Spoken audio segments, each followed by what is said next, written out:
여러분 우리가요 성경을 볼 때 읽을 때 성경에서 일어나는 사건을요 이 문맥에 맞게 상황에 맞게 보지 않으면요 하나님을 오해하기가 쉬워요. 특별히 은혜가 무엇인지 모르고 말씀과 상황을 해석하려고 하면 하나님을 오해하게 되고 또 성경의 교훈을 내 삶에 잘못 적용할 수도 있어요. 말씀 속에 진짜 하나님의 뜻이 무엇인지를 잘 발견하는 시간 되길 바랍니다. 여러분 먼저 은혜가 무엇인지 좀 다시 보길 원해요.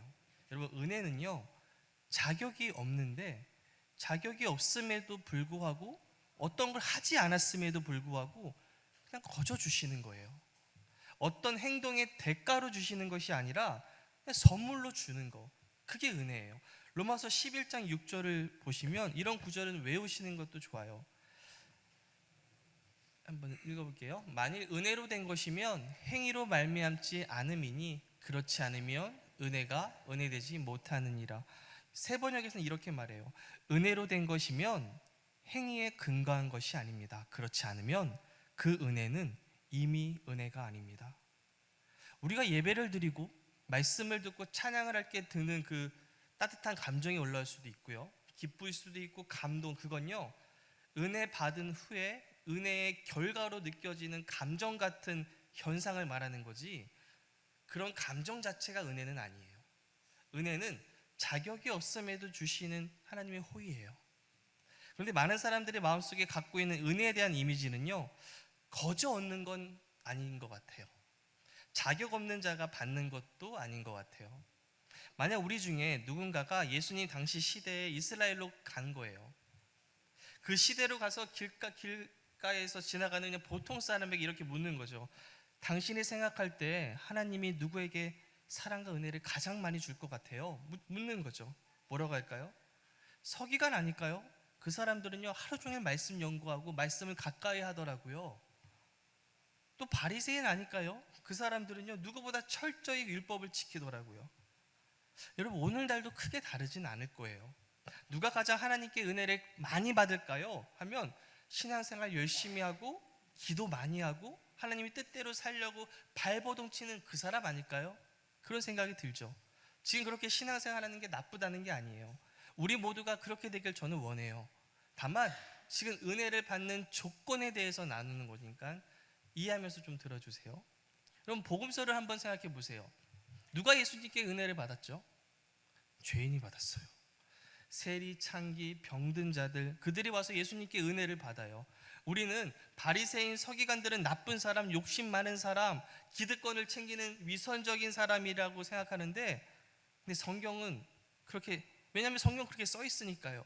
마태복음 23장 27절부터 28절을 보세요. 화 있을진저 외식하는 서기관들과 바리새인들이여 회칠한 무덤 같으니 겉으로는 아름답게 보이나 그 안에는 죽은 사람의 뼈와 모든 더러운 것이 가득하도다. 이와 같이 너희도 겉으로는 사람에게 옳게 보이되 안으로는 외식과 불법이 가득하도다. 그래서 우리가 흔히 서기관과 바리새인을 이야기할 때 그들은 외식과 불법이 가득한 자들이어서 실상은 이렇게 생각해요. 그러면 예수님께 은혜를 받은 기적을 경험한 죄인들은, 세리와 창기들은 좋은 사람이었나요? 마음에 불법이 없었을까요? 매일매일 기도하고 하나님의 뜻대로 살려고 발버둥 쳤을까요? 아니에요. 그런데 왜 똑같이 선하지 않았고 똑같이 죄인이고 똑같이 불법이 가득 찼는데 왜 바리새인과 서기관들은 예수님께서 주시는 은혜를 못 받죠? 이 차이가 있던 거예요.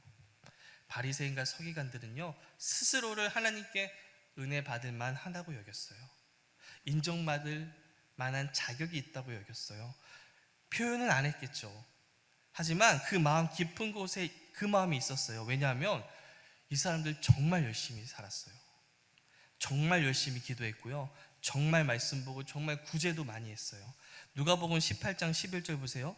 바리새인은 서서 따로 기도하여 이르되 하나님이여 나는 다른 사람들 곧 토색, 불의, 간음을 하는 자들과 같지 아니하고 이 세리와도 같지 아니함을 감사하나이다. 나는 일해에 2번씩 금식하고 또 소득의 11조를 드리나이다 하고, 지금 나는 저들과는 다릅니다. 나는 금식도 하고요, 나는 11조도 잘하고요, 나는 세리처럼 돈도 착복 안 하고요. 여러분 그 문헌의 유대 문헌의 미슈나 기록을 보면 가난한 자들을 위해서 이들이요 구제를 철저하게 했다고 해요. 그런데요 죄인들 세리와 창기가 은혜를 받아요. 기적을 막 경험해요. 바리새인들의 눈으로 봤을 땐 지금 말이 안 되는 일이 계속 일어나고 있는 거예요. 하지만 은혜는요 자격 있다고 생각하는 이에게 임하는 게 아니라 자격 없는 자에게 주시는 선물인 거예요. 이걸 염두에 두시고 오늘 본문을 한번 볼게요. 누가복음 14장 1절입니다. 안식일에 예수께서 한 바리새인 지도자의 집에 떡 잡수시러 들어가시니 그들이 엿보고 있더라. 여기서 엿본다는 단어는 원어로 눈을 떼지 않고 계속 쳐다보는 거예요. 여러분이 저를 봐주실 때 호의적으로 쳐다보시는데 여기서는 악의를 가지고 쳐다보고 있어요. 지금 예수님이 바리새인 지도자 집에 들어갔는데 들어가자마자 그들의 눈이 계속 쳐다보고 있어요. 왜 그랬을까요? 다음 절이 이유가 나오죠. 2절이요. 주의 앞에 수종병 든 한 사람이 있는지라. 여러분 당시 바리새인의 식사 자리에는요 정결 예식을 참 중요하게 여겼어요. 정결이라는 것을. 그래서 병든 자가 지금 바리새인과 같이 그 식탁 근처에 온다고 상상할 수 없어요. 더군다나 지금 바리새인들의 지도자가 있는 거예요. 그런 집에 수종병 든 자가 있다고요? 이건요 일부러 데려다 놓은 거예요. 무엇을 위해서요? 안식일에 병든 자를 고친다면 그걸 트집 잡아서 너 안식일에 왜 고쳐? 라고 말하려고요. 3절이요. 예수께서 대답하여 율법교사들과 바리새인들에게 이르시되 안식일에 병 고쳐주는 것이 합당하냐 아니하냐. 4절. 그들이 잠잠하거늘 예수께서 그 사람을 데려다가 고쳐보내시고. 여기서 중요한 게 있는데 지금 이 장소에 있는 바리새인들은요 예수님을요 나를 구원해 주실 구세주로 보지 않아요. 그들은 예수님을요 한 명의 랍비로 보고 있어요. 선생으로 봐요. 그들을 구원해 줄 구세주가 아니라요. 예수님은 그들이 예수님을 어떻게 보고 있는지를 아시고 질문하세요. 너희들은 나를 구세주가 아닌 랍비로 보고 있고 선생으로 보고 있고 내 앞에 병든 자를 데리고 왔는데 지금 안식일에 병든 자를 고치는 게 옳은지 옳지 않은지 묻고 싶은 거지 내가 대답할게. 그들이 보는 앞에서 바로 병자를 고쳐버려요. 예수님은 안식일에 병든 자 고치는 거 옳은 거야. 율법을 해석해 주신 거예요. 여러분 안식일에 생명을 구하는 게 잘못된 건 아니었어요. 바리새인들은요 세부적으로 예외 조항을 만들어서 생명이 당장 지금 손 쓰지 않으면 죽게 되는 경우엔 구해라 라고 했어요. 근데 지금 이 환자가 어때요? 당장 죽는 상태는 아니에요. 일부러 당장 죽지 않는 환자를 데려왔어요. 고치면 왜 하나님이 지키라고 하신 안식일보다 사람을 우선으로 하고 있냐고 할 것이고 고치지 않았다면 어떻게 또 고통받는 일을 이렇게 내버려 두냐고 긍휼이 없다고 할 거예요. 어떤 선택을 하든 예수님을 궁지에 몰려고 했어요. 그러자 예수님 말씀하세요. 5절이요. 또 그들에게 이르시되 너희 중에 누가 그 아들이나 소가 우물에 빠졌으면 안식일에라도 곧 끌어내지 않겠느냐 하시니 지금 아들과 소를 언급한 건 가장 소중히 여기는 가족 또는 동물에게도 긍휼을 베푸는 너희가 왜 오랫동안 아픈 이의 고통을 내버려 두느냐 이렇게 하시는 거예요. 6절을 보시면 그들이 이에 대답하지 못하니라. 예수님 말씀을 들어보니 맞거든요. 안식일에도 위험에 빠진 동물을 보면 그들은 동물에게도까지 하나님은 긍휼을 베푸십니다 라고 구해주곤 했어요.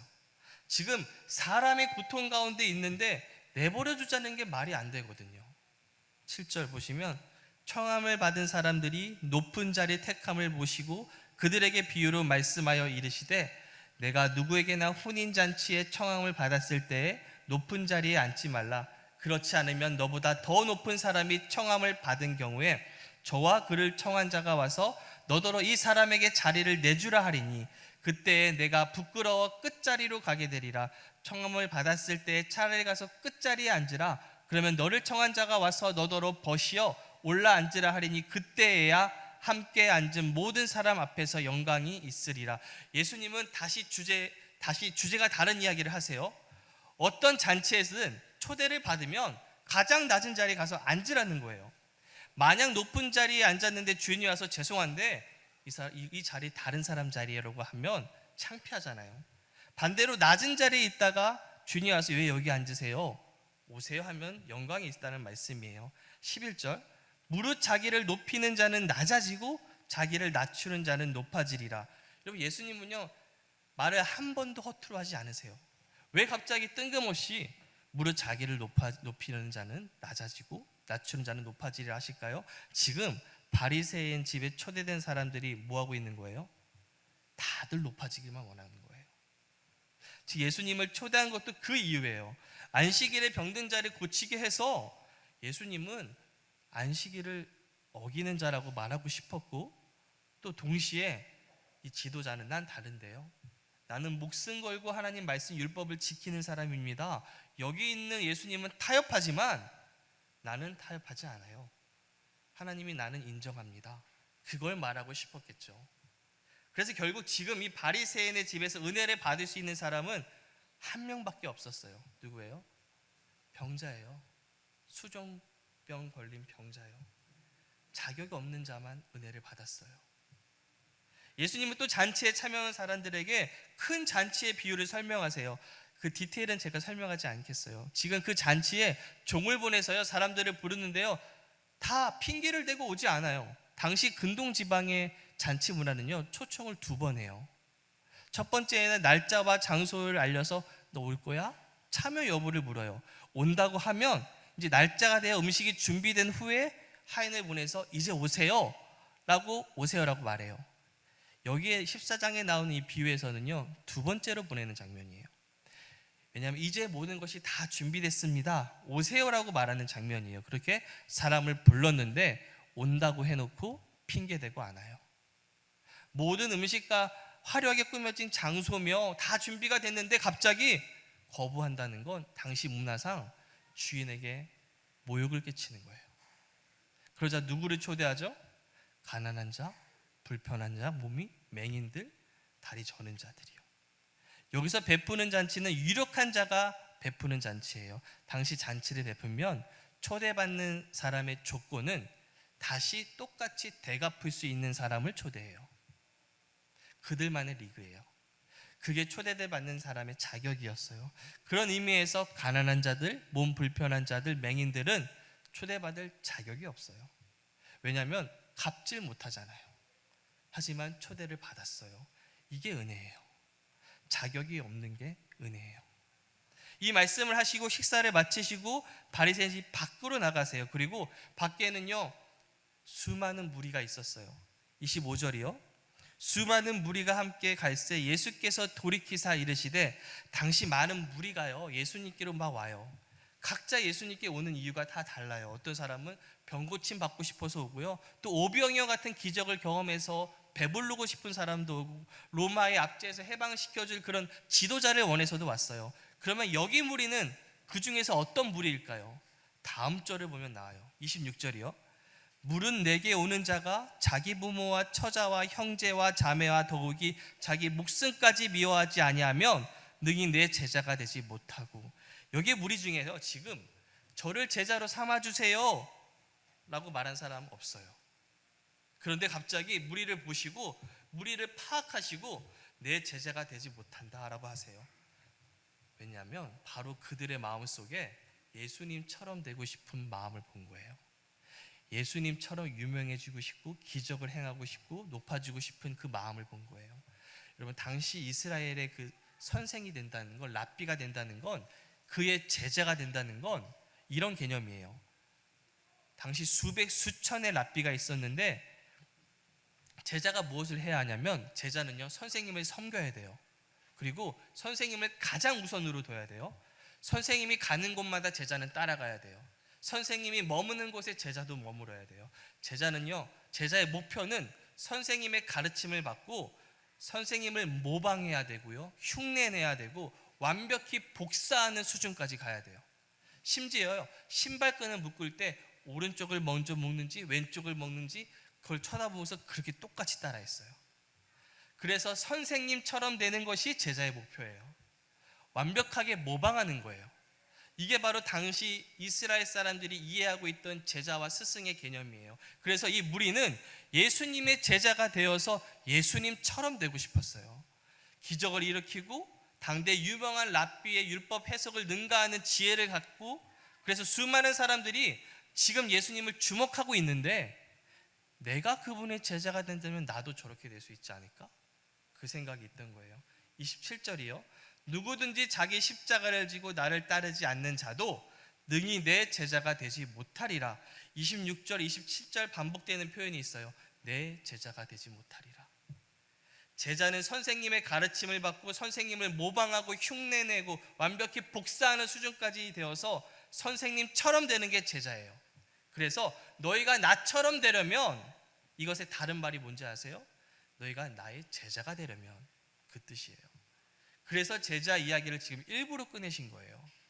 쉽게 말하면 예수님은 그대로 이렇게 말씀하셨어요. 너희들 나처럼 되고 싶지? 나처럼 병든 자를 고치고 죽은 자를 일으키고 놀라운 기적을 일으키길 원하지? 그런 화려한 모습을 원하지? 그런데 나는 십자가 질 거야. 나는 목숨을 버릴 거야. 나는 내가 가지고 있는 하늘 영광 다 버리고 이곳에 왔어. 나는 다 버렸어. 정말 나처럼 되고 싶으면 나처럼 십자가 져야 돼. 십자가를 진다는 건 죽는 걸 말해요. 가족을 버리는 것도 모자르니 너의 목숨도 미워해야 돼. 여기서 미워한다는 건 우선순위의 문제예요. 실제로 가족을 미워하는 건 아니에요. 이 말씀을 한 후에 분위기가 어땠을까요? 이제 찬물을 끼얹으신 거예요. 그들의 속마음을 읽었던 거예요. 지금 예수님이 어떤 상황에서 누구에게 어떤 마음을 가지고 있는 이에게 하신 이 사건을 바라보면 말씀을 이해가 돼요.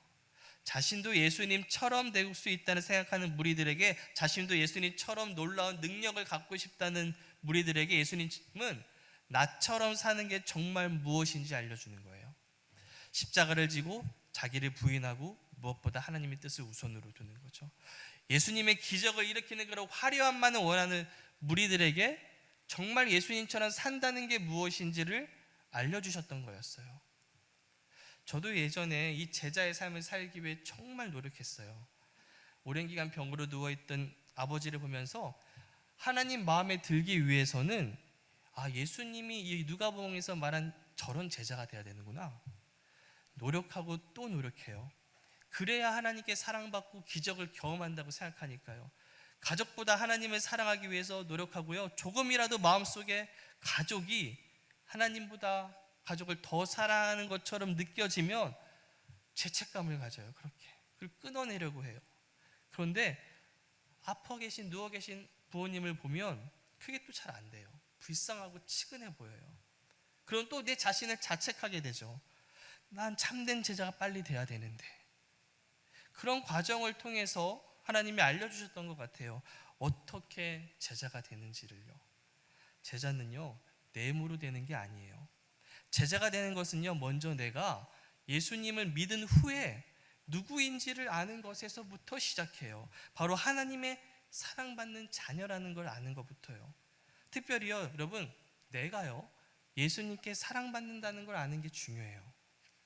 여러분, 요한복음을 보시면 요한은요, 스스로에 대해서 그가 사랑하는 자, 예수님이 사랑하시는 자라고 말하죠.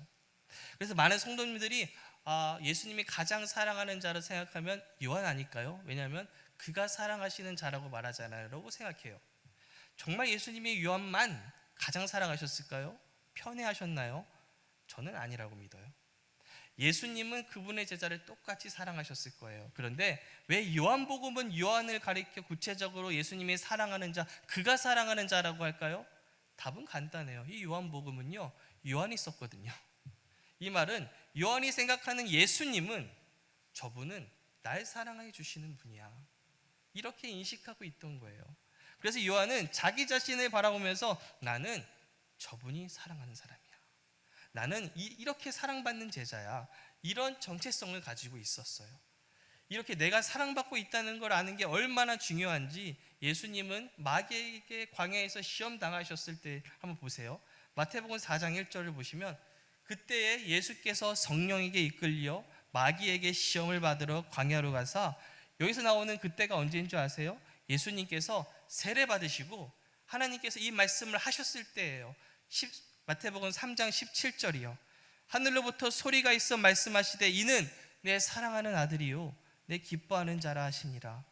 하나님이 예수님을 향해서 내 사랑하는 아들이다, 내 기뻐하는 자라고 선포하셨어요. 지금 이게 바로 하나님 앞에서의 예수님의 모습이에요.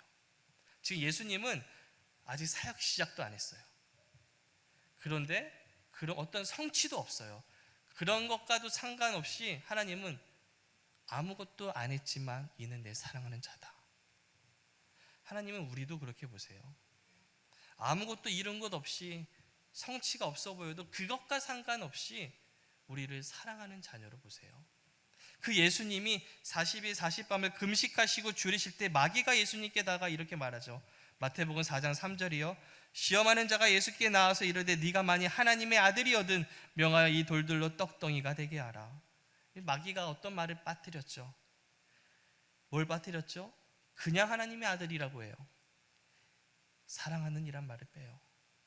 많은 크리스천들이 자기 자신 나 성도고 그리스도인 맞아요, 하나님의 자녀예요 라고 해요. 그런데 나는 하나님이 사랑받는 자녀예요 라고는 안 해요. 왜냐하면 내 모습이 하나님께 합당하다고 생각하는 사람이 많이 없거든요. 매번 그리스도인답게 살지 못하는 걸 자책하거든요. 그래서 나는 그리스도입니다, 하나님의 자녀입니다는 말을 할 수 있지만 근데 여전히 좀 부족해요. 나는 하나님이 사랑하는 자녀라고까지는 말은 안 해요. 이게 마귀의 전략이에요. 마귀가 예수님을 시험할 때 아무것도 이룬 게 없는 예수님을 보면서 사랑하는 이라는 말을 뺀 것처럼 네가 한 게 뭐가 있어? 우리한테 다가서 말하죠. 네가 뭘 했는데? 너는 그저 그리스도인이야. 사랑받는 은 아니야. 왜냐하면 내가 사랑받는다는 걸 느끼지 못할 때 우린 하나님과 거리감이 느껴져요. 그리고 하나님과 거리감이 느껴지면 하나님을 멀리하게 돼요. 결국 무미건조한 썬데이 크리스천이 돼요. 마귀는 그걸 알기 때문에 이 전략을 가지고 우리에게 다가와요. 그래서 우리에게 이런 생각을 집어넣어요. 넌 그리스도인은 맞아. 하지만 사랑받는까지는 아니야. 너는 하나님을 온전히 사랑하지 않고 있잖아. 지금 그 정도 순종 가지고 부족해. 계속해서 정죄와 비판의 화살을 우리의 마음에 쏴요. 그러한 정죄를 당하면 맞아, 나 한 게 별로 없잖아, 난 하나님의 사랑을 받을 자격이 없다고 느껴지게 되고 하나님께 사랑받는다고 생각이 잘 안 들어요. 하나님이 이렇게 내가 살고 있는 내 모습을 못마땅하게 여길 거라고 생각해요. 그리고 스스로 하나님과의 거리를 느끼면서 하나님은 항상 그 자리에 계셨는데 스스로 하나님이 나를 안 좋아하네, 스스로 거리감을 느끼면서 스스로 유혹과 죄에 무너져요. 마귀는 이걸 알기 때문에 사랑하는 이라는 단어를 빼버린 거예요. 그런데 요한은요, 이 사랑받는다는 걸 아는 사람이에요. 언제나 내가 주님을 사랑해야지, 내가 주님을 누구보다 사랑해야지, 즉 자신의 사랑에 집중한 것이 아니라 주님은 나를 사랑해, 나는 주님의 사랑받는 제자래, 이렇게 자신을 향한 주님의 사랑에 집중했어요. 그런데 기독교인 중에 하나님이 우리를 사랑하신다는 걸 모르는 사람은 없어요. 요한복음 3장 16절의 말씀을 달달 외우죠. 그래서 하나님이 우리를 사랑하십니다 은 당연하지, 성경에 적혀 있잖아. 이제는 우리도 열심히 하나님을 사랑해야 돼. 이제 예수님을 믿고 성숙하다면 우리가 주님을 섬기고 사랑해야지. 또 오늘날 교회에 이름뿐인 성도가 많은 이유는 하나님을 사랑하지 않고 세상을 사랑하기 때문이야. 그래서 우리가 강력한 제자를 만들어야 된다고 해요. 제자 훈련을 막 하죠. 맞는 말이에요. 여러분, 우리는 주님을 섬기고 사랑해야죠. 그리고 모두 예수님의 제자로 살아가야죠. 하지만 그렇게 되기 위해서 취해야 되는 방법은 달라야 돼요. 사랑하라고만 말하는 대신 얼마나 우리가 사랑받고 있는지를 계속해서 말해줘야 돼요. 우리는 하나님이 나를 얼마나 사랑하는지를 계속 들어야 돼요. 주님께서 잡히시기 전 그날 밤에 12제자와 예수님과 한 방에 모였던 적이 있죠. 요한은 예수님 오른쪽에 앉아 있었어요. 그 식사 자리에서 예수님이 너희 중 한 명이 나를 배신할 거라고 말씀하세요. 그러자 요한복음 13장 22절 한번 보실게요. 제자들이 서로 보며 누구에게 대하여 말씀하시는지를 의심하더라. 요한복음 13장 24절이요. 시몬 베드로가 머릿짓을 하여 말하되 말씀하신 자가 누구인지 말하라 하니. 지금 베드로는요 요한에게 머리짓 하면서 네가 한번 물어봐, 그런 상황인 거예요. 그리고 그 질문을 요한이 예수님께 해요. 베드로와 요한은요 서로 반대의 그 모습을 상징해요. 요한은 주님이 나를 사랑한다는 걸 의지한 사람이에요. 자신이 예수님께 사랑받고 있음을 아는 사람이에요. 베드로는 내가 주님을 사랑해, 내가 가장 많이 사랑해, 이렇게 자신의 사랑을 자랑한 사람이에요. 주님이 자신의 고난당하시고 죽으실 것을 말씀하자 베드로는 모든 제자 앞에서 이 제자들이 다 주님을 버릴지라도 나는 주님 안 버립니다, 나는 죽기까지 주님을 쫓아갈 거예요 라고 말했던 사람이에요. 그런데 예수님이 말하죠. 닭이 2번 울기 전에 네가 나를 3번 부인할 거라고. 그리고 정말 부인해버려요. 베드로는 주님을 덜 사랑했나요? 가짜였나요? 아니에요. 그 사랑은요 진실했고요 진짜였어요. 하지만 그는 자기 자신을 의지했어요. 주님을 향한 내 사랑은 진짜야, 항상 자기를 바라보고 자기를 의식했어요. 그래서 베드로는 그의 말과 행동을 통해 이런 그리스도인을 상징해요. 나 주님 사랑해요. 나는 예수님을 정말 정말 사랑해요. 그의 초점은 온전히 자기 자신이에요. 요한은요 이런 사람이에요. 주님은 나를 그렇게 사랑한대, 주님은 나를 사랑해 주셔. 요한의 초점은 예수님이에요. 둘 다 예수님을 똑같이 사랑하고요 똑같이 믿어요. 그런데 주님이 십자가에 달리셨을 때 여인들과 함께 끝까지 예수님이 죽는 그 자리까지 간 사람은 요한이었어요. 베드로는요 난 주님을 사랑해, 난 주님과 함께 죽을 거야 라고 했던 베드로는, 자기 자신의 사랑을 의지했던 베드로는 어디 있었나요? 주님을 모른다고 했고 배반했어요. 근데 요한만 끝까지 그 자리까지 가요. 전에 말씀드린 것처럼 내가 하나님을 사랑해야죠. 이건 복음이 아니에요. 하나님이 세상을 이처럼 사랑하사 독생자를 주셨으니 이는 저를 믿는 자마다 멸망치 않고 영생을 얻게 하려 하심이라. 저분이 날 사랑하는구나, 이게 복음이에요. 그리고 이렇게 내가 사랑받는다는 걸 알 때 어딜 가든 주님을 따르는 진정한 제자의 삶을 살게 돼요. 에베소서 5장 1절을 보실게요. 그러므로 사랑을 받는 자녀같이 너희는 하나님을 본받는 자가 되고. 여기서 본받는 자라는 단어는요 미메타스라는 단어인데 여기에서 영어의 미믹이 나와요. 모방한다가 나와요.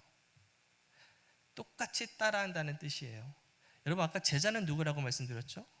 스승을 똑같이 따라하는 자요. 예수님같이 예수님을 모방하는 자가 제자예요. 이제 우리는 예수님을 따라하는 자인데 어떻게 따라할 건가요? 사랑받는 자녀로 따라하는 거예요. 제자일 때는 가족은 아니었어요. 제자일 때는 애쓰고 노력하고 온 힘을 다해 스승을 따라해요. 하지만 그리스도인은 자녀로서 하나님을 따라하는 자가 된 거예요. 가장 중요한 단어가 있어요. 사랑받는 자녀. 사랑을 받는 이라는 단어예요. 성경 이렇게 말씀하는 거예요. 우리가 사랑받는다는 걸 깨달을 때 우리는 하나님 아버지를 따라하게 돼 있단다. 사랑받는다는 걸 안다면, 얼마나 내가 귀한 존재라는 걸 안다면 주님을 따라하게 된다고요. 제자가 된다는 그 말씀이에요. 이제 말씀 마치려고 합니다. 요한복음 13장 34절 35절 한번 읽어보겠습니다. 새 계명을 너희에게 주노니 서로 사랑하라. 내가 너희를 사랑한 것 같이 너희도 서로 사랑하라. 너희가 서로 사랑하면 이로써 모든 사람이 너희가 내 제자인 줄 알리라. 예수님은 우리가 서로 사랑할 때 그 모습을, 그게 제자의 모습이야 라고 하세요. 그래서 우리가 제자로서 가장 중요하게 여겨야 될 것은 서로가 서로를 사랑하는 거예요. 그런데 여기서 놓치면 안 될 게 있어요. 34절을 보시면 뭐가 나오나요? 34절을 보시면 한번 띄워주세요. 새 계명을 너에게 주노니 서로 사랑하라. 뭐라고 하세요? 내가 너희를 사랑한 것 같이. 우리가 계속해서 예수님이 나를 얼마나 사랑하는지에 집중할 때 우리는 저 말씀을 이루게 돼요. 진정한 제자로 서로를 사랑하게 돼요. 여러분, 우리가 하나님이 기뻐하는 제자가 돼야 해요. 그렇게 되기 위해 가장 힘써야 하는 건 계속해서 예수님이 나를 얼마나 사랑하는지를 묵상하는 거예요. 그리고 나서 옆에 있는 이들을 사랑하는 거예요. 아직 어떤 것도 이룬 것이 없어 부족해 보여서 때론 한심해 보이기까지 하는 나를 누구보다 사랑한다는 그 사랑을 믿고 열심히 나아가는 거예요. 다윗이 왜 골리앗 앞에서 당당했죠? 하나님은 나를 사랑해. 그걸 알고 있었어요. 바울이 왜 핍박과 고난에도 복을 위해서 예수님처럼 살았죠?